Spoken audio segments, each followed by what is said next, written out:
அவர் செஞ்சாரு. அதை மட்டும் நம்ம ஏத்துக்கல. அதுக்கு பிந்தி வந்தவங்க நம்பர் போட்டாங்க. ரசூலுல்லாஹ் உஸ்மான் செய்யும்போது நம்பர் கிடையாது ஆயத்துக்கலாம்.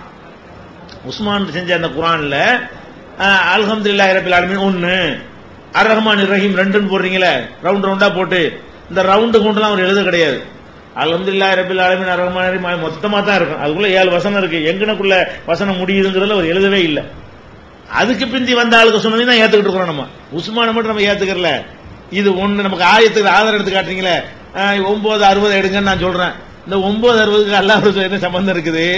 9 உஸ்மான் சொன்னாரு, 60 9 அத்தியாயத்தை அவர் சொல்லிட்டாரு, 60வது வசனம் அவர் சொல்லிட்டு போகல. அதுக்கு பிந்தி வந்தவங்க நினைச்சாங்க ஏதாவது நம்பர்னு ஒண்ணு ரெஃபரன்ஸுக்கு தேவைப்படுது. ரெஃபரன்ஸுக்கு தான் அது 60வது வசனம். ஒருத்தன் இது 60 இல்ல 55 சொன்னா குற்றவாளி ஆயிடுவானா? ஆக மாட்டான். எடுத்துக்காட்ட குழப்பமா இருக்கும். அப்ப நிர்வாக வசதிக்காக வேண்டி செய்த ஏற்பாடு தான் உஸ்மானுடைய ஏற்பாடு, அபூபக்கர் ஏற்பாடு.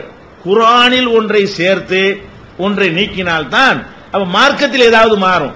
இதுல எது முன்னே இருந்தாலும் எது பின்ன இருந்தாலும் இந்த ஆர்டரை மாத்தி ஒருத்தர் என்ன செய்யறாரு, குர்ஆன் எடுக்கிறார், குல்லது ரப்பின் நாசன் இப்படி ஆரம்பிச்சு அல்ஹம்துலில்லாஹ் கொண்டே முடிக்கிறார். குற்றவாளியா? மார்க்கத்தில் அதுல எந்த குற்றமும் கிடையாது, எந்த தப்பும் கிடையாது.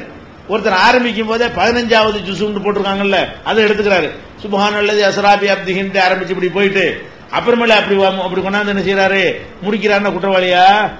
எப்படி வேணாலும் நீங்க செய்யுங்க, எப்படி வேணாலும் ஆரம்பிச்சுக்கங்க, எப்படி வேணாலும் முடிங்க. இது வசதிக்கு செஞ்சதை தவிர மார்க்கத்துக்கு உள்ளது இல்ல.